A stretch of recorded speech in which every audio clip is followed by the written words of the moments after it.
అని అన్న బెల్ట్ తీసుకొని కొట్టడానికి వచ్చింది. నా షాపుని కొట్టకురా, నేను కొట్టినా కొట్టుకుంటా, పెట్టినా పెట్టుకుంటా, నా షాపు మీద నువ్వు చెయ్యొద్దు అనేసి దొబ్బాడు. దొబ్బినా కూడా ఆగలేదు అన్న, మనోజ్ అని ఆగలేదు.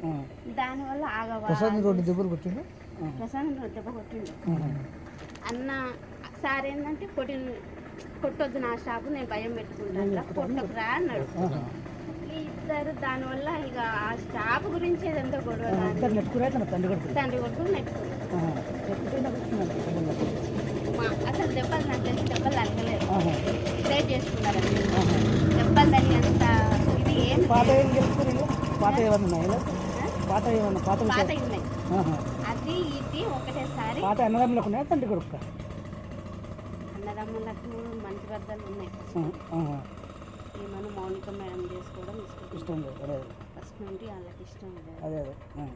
దానివల్ల కొంచెం వాళ్ళు ఫస్ట్ నుండి డిస్టర్బెన్స్ ఆ విషయం మీద. ఎవరికో బాబు ఉన్నాడు, ఆల్రెడీ బాబు ఉన్నాడు కాబట్టి వాళ్ళకి ఇష్టం లేదు. ఇంకా దానివల్ల దూరం అది జాబు వల్లనే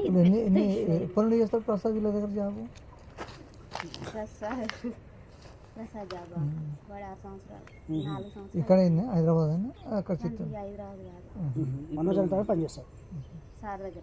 ఇప్పుడు ఇంట్లో ఎవరెవరు ఉన్నారు? మనోజ్ అన్నుండు, మౌనిక ముందు, అమ్ముండు, ముగ్గురు. సార్ లేడా? మార్నింగ్ మేడం వచ్చి ప్రసన్న మేడం వచ్చింది కదా,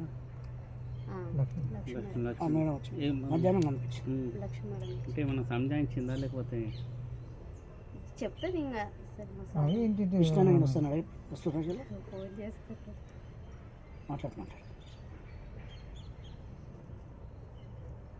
అన్న నా ఫోన్ అందరి ఫోన్ హ్యాండ్ ఓవర్ చేసుకున్నాడు, కానీ నా మీద నమ్మకం ఎక్కువ. నా ఫోన్ ఒక్కటే హ్యాండ్ ఓవర్ చేసుకున్నాడు.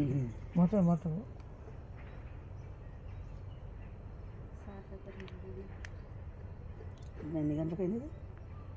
నైట్, శనివారం నైట్. అంతేనా? ఇక్కడ ఇంకా సారు ఇక్కడ ఏం జరుగుతుందో తెలుసుకోరా అని ఫోన్ చేద్దాం అన్న. రాడు, నాకు తెలిసి మా విష్ణు అన్న రాడు. కానీ ఈయన భయం ఏంటంటే, విష్ణు అన్న ఏంటంటే సారు మీద చెయ్యి వేసినా ఎవరన్నా ఏమన్నా అన్న ఒప్పుకో ప్రాణం. తండ్రి కొడుకు పెద్ద కొడుకు చెయ్యేసిండు. అందుకని డాడీని ముట్టుకుంటావా అని కోపం ఉంటుంది అన్నకు, అంతే తప్ప. మొన్న వచ్చారు, టపాకాయలు కాల్చారు, పాపకు 1,00,000 రూపాయలు చేతిలో పెట్టాడు, మంచిగా ఉన్నారు. మనోజ్ పాప